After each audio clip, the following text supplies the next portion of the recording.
So what do you say? Am I worthy? We don't know yet. But you're in. Let's go. Go! Movies Inside Out presents The Fast and the Furious is a 2001 action film about the world of street racing.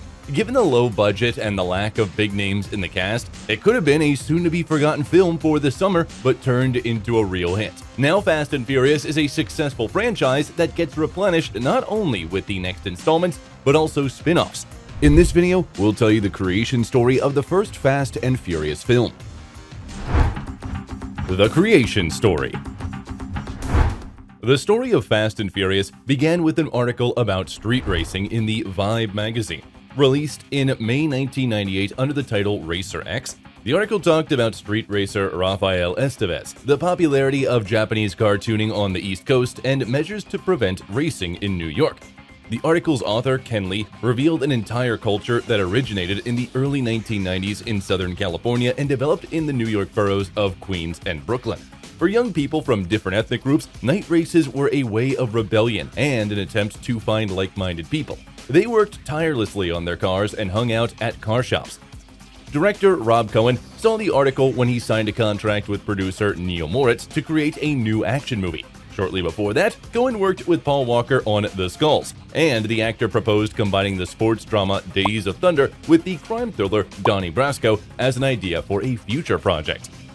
After that, Rob started his research into the subculture of street racers. He visited an auto parts sale and was amazed at the ethnic diversity. Whites, African Americans, Asians, Latinos, they all were united by the passion for racing and cars. Cohen decided to show this diversity on screens and choose the homeland of underground culture, East Los Angeles, as the set location. These details were added by screenwriter David Ayer, who was involved in the project. The original script creators were Gary Scott Thompson and Eric Bergquist. Their story was mostly about white heroes from the suburbs of New York. By the way, it is Ayer who once said, I live my life a quarter mile at a time. Nothing else matters. The first character they created was Dominic Toretto, and Cohen described him as a lion in a tiny cage. Gary Scott Thompson said that all the main characters were initially anti-heroes, and the plot was based on the plot of Romeo and Juliet, a love story against the background of the confrontation of competing gangs engaged in theft. But then tragedy struck at Columbine High School in Colorado. It shocked American society and launched a debate not only around gun control, but also around the depiction of violence in pop culture. During such debates, doing a project about armed gangs robbing trucks and fighting each other became impossible. Thus, the writers decided to add a positive character. Brian O'Connor turned from a criminal into an undercover cop and became the story's moral compass. According to the new plot, Dominic Toretto, although he remained an anti-hero, suffered karmic punishment in the finale. After that, the work on the film went faster. Rob Cohen said that most of the film was like a Western movie. Moreover, the iconic 1939 Western stagecoach served as the inspiration for the movie's first robbery scene. The director also wanted to add an element of science fiction to the racing scenes. Therefore, the scenes with the speed of light from Star Wars became Cohen's inspiration for the Fast and the Furious scenes, where the characters drive at high speeds. Cohen also acknowledged the similarity of his film with the films Point Break and Donnie Brasco. The latter, as we mentioned, was advised by Paul Walker. Also, it's believed that other inspiration sources were the 1955 teen drama Rebel Without a Cause, the 1971 action thriller Duel, the 1981 post-apocalyptic action movie Mad Max 2, and the Need for Speed and Grand Theft Auto computer games. The titles for the film were Racer X, Redline, and Race Wars. When the film's creators settled on the title The Fast and the Furious, it turned out that it belonged to the 1954 crime drama B-Movie. But Universal Pictures reached an agreement with the movie's producer and screenwriter Roger Corman to use this title. Casting. Rob Cohen's initial choices for the roles of Dominic, Brian, and Jesse were Mario Lopez, Mark Paul Gosselaar, and Dustin Diamond, respectively. They all starred in the American teen sitcom Saved by the Bell, and it seemed a questionable decision to the studio.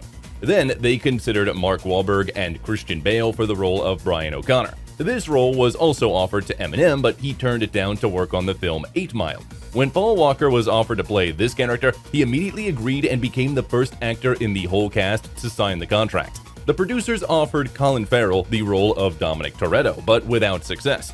Then they wanted Timothy Olyphant to play Dominic, but he felt that the film was too similar to the action movie Gone in 60 Seconds, in which he had just starred, and refused. Producer Neil Moritz offered Vin Diesel instead, but it took him a lot of effort to convince the studio because Vin had previously played only supporting roles.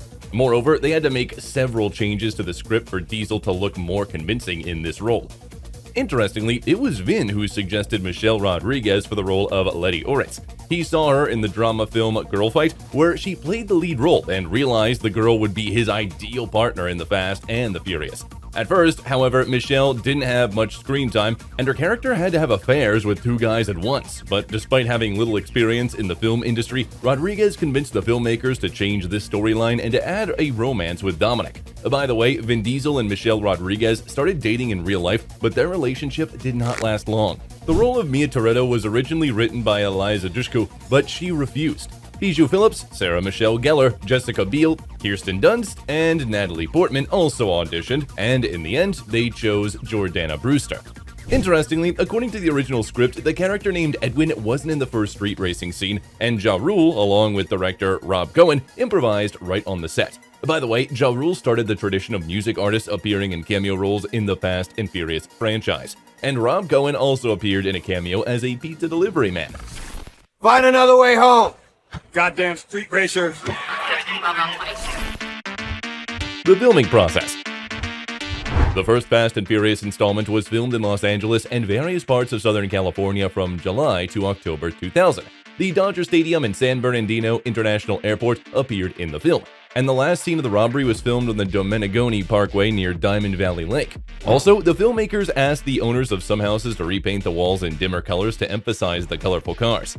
An experienced street racer was invited to the film's team as a consultant, and he advised using 1995 Mitsubishi Eclipse GSX, 1994 Toyota Supra RZ, and 1993 Mazda RX-7 cars for the main characters. They bought 5 cars of each model, worth about $10,000. About the same amount was spent on their modification. In total, more than 80 tuned cars were purchased, a fourth of which later fell into disrepair. About 60 cars were Japanese, and the Honda S2000 was rented. Its real owner played a minor role, appearing at the wheel of another Honda. Interestingly, the next film in the franchise featured the same Honda S2000 as in the first part. The Volkswagen Jetta, driven by Jesse Chad Lindbergh's character, was later bought by actor and racing driver Frankie Muniz. Before filming began, the lead actresses Jordana Brewster and Michelle Rodriguez did not have driver's licenses, so they took driving lessons for several months. Later, Rodriguez was even able to perform some tricks on her own without a stunt double. 15,000 different sound effects were used in the first car race, and more than 1,500 cars took part in the large-scale race wars scene. Most of them were driven by their real owners. By the way, initially there was a roll cage in Dominic's Mazda RX-7, but it was removed due to the physique of Vin Diesel. The actor's body size made itself felt in the scene of the fight with Johnny Tran, performed by Ricky Yoon.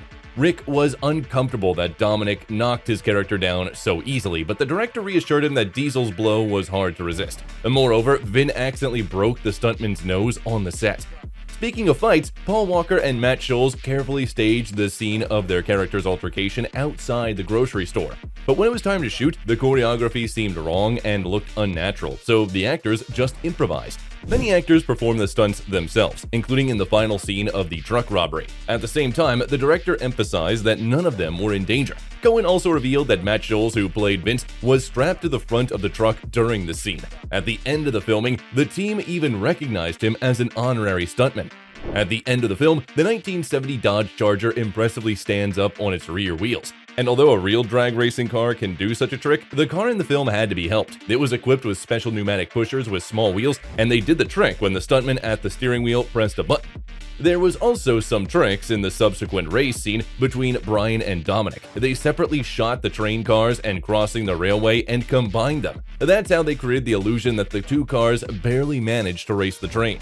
Although the film's most interesting moments are the scenes of racing and robberies, Rob Cohen wanted the rest to look dynamic too. To do this, the camera was always in motion and they edited the footage with fast frame change, so even the dialogue scenes looked like a race. Movie mistakes and errors. The film, with such a large number of cars involved, obviously had some mistakes. So when Dominic hides his car in an empty building and walks along the sidewalk, a police car passes by, a Ford Crown Victoria, but the next time the police car appears, it's a Chevrolet Caprice. As for the scenes where the Toyota Supra is chasing motorcycles, it is absolutely clean in some shots and very dirty in others. When Dominic's Charger crashes into a truck, the roll cage installed in Brian's car is visible, but it's absent in the close-up shots. In the last scene with the truck, one of the shots shows that the Toyota logo is upside down. In all other shots, it's positioned correctly. Moreover, the same scene takes place at dawn, but several shots show the midday shadows. During the race wars, Letty's car seats change from black racing seats to light gray stock seats, and then back to black ones. During the same scene, Tran's clothes change from a buttoned-up black shirt to a black t-shirt. And in the scene in Tran's garage, Ted's shirt is alternately dry and oily. There are quite a few sound mistakes in the film. For example, after a police chase scene, Brian can be heard changing gears while driving a Mitsubishi Eclipse, but his hand remains on the steering wheel. In another scene, Brian asks Mia to give him Dominic's phone number, but then we can hear the sound of a clamshell phone closing, which would have ended the call. But Brian immediately picks up the phone and continues to talk on it. In some scenes, the spoken phrases do not match the lips movement, such as when Edwin inspects Brian's car before the first race. When the team first drives up to Toretto's grocery store and sees Brian, someone says a couple of phrases about how Brian obviously didn't come there to buy food. And none of the characters said these phrases, they were simply added later. After the first race, Leon tells Mia that they almost got along. Jesse agrees with Leon, but his lips don't move.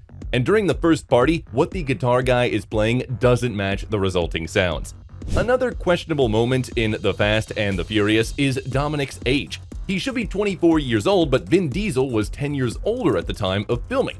But that's not the only age-related mistake in the franchise. In the first Fast and Furious movie, they say that Letty met Dominic at the age of 11 and in the sixth installment at 15. The filmmakers also tried to refer to Henry Ford and the phrase attributed to him.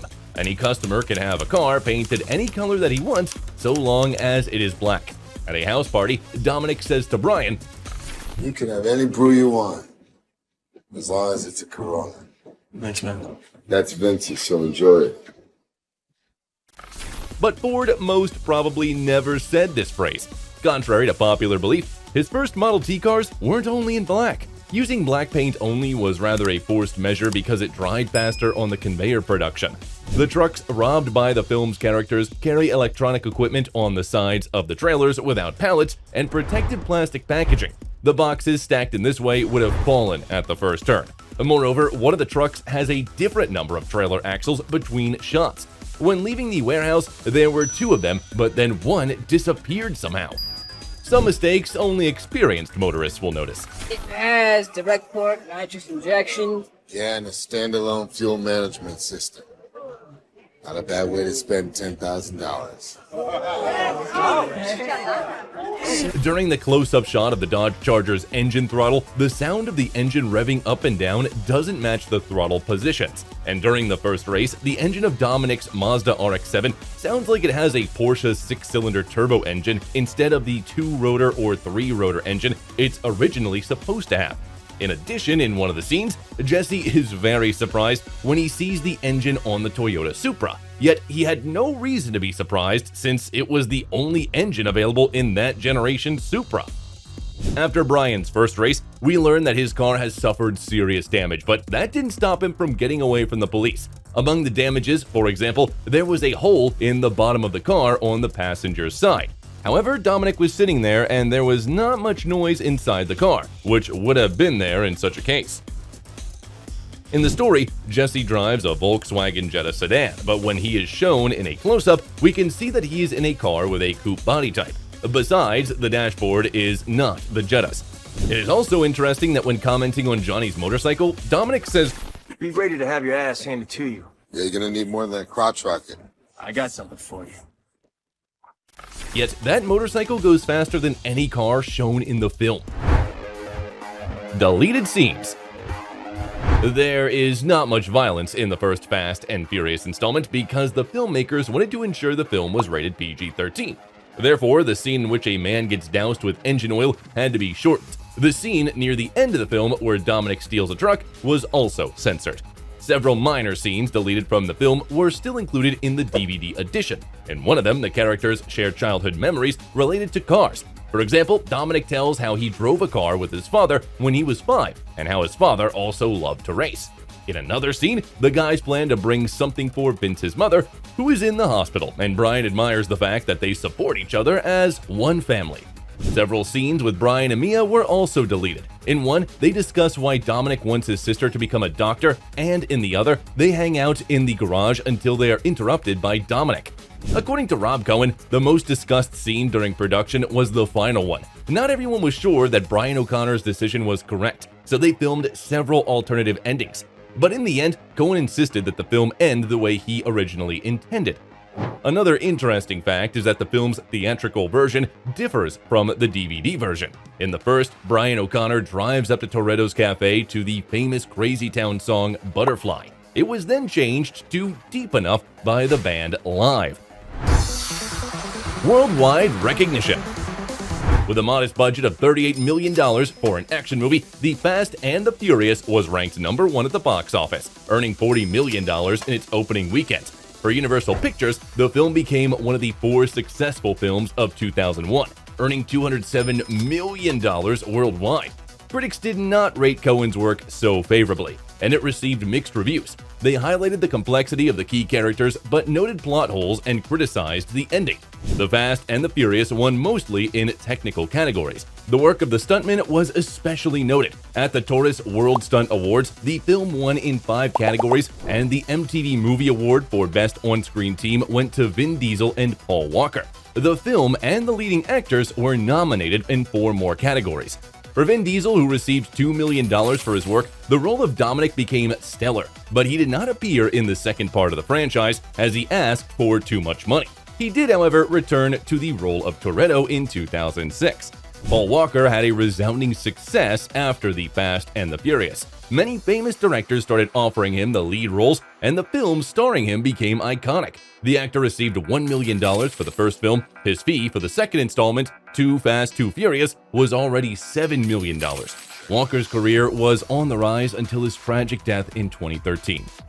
Jordana Brewster woke up as a star after the premiere, but preferred to get an education at the university. She refused to play in the second and third films, returning to the role of Mia only after graduating from university. She hasn't had any other star roles yet. Michelle Rodriguez's role in The Fast and the Furious also made her famous. And although this is not the only bright role of the actress, it was the role of Letty Ortiz that her fans really loved. In the following years after the film, Rick Yoon, who played Johnny Tran, played mainly supporting roles, appeared in music videos and voiced video games, but this work wasn't as successful as in The Fast and the Furious. And Matt Schulz's success came even before the release of the franchise, thanks to the film Blade. The Fast and the Furious and the subsequent action movie The Transporter only strengthened it. Chad Lindbergh's role as Jesse also did not go unnoticed. After that, he appeared in many films and TV series. His other famous projects include the iconic thriller I Spit on Your Grave and the TV series Supernatural. Interestingly, The Fast and the Furious also influenced the tuning culture. After the film's success, the trend towards car customization appeared not only in the United States, but also all over the world. The first Fast and Furious movie is a story of friendship between 2 guys from different worlds. The emotional finale set the tone for the entire franchise, and movie fans around the world fell in love with the racing family. The word family is generally the key word in this story, although the characters on the screen are mostly not blood relatives to each other. What do you see as the main reason for the success of The Fast and the Furious?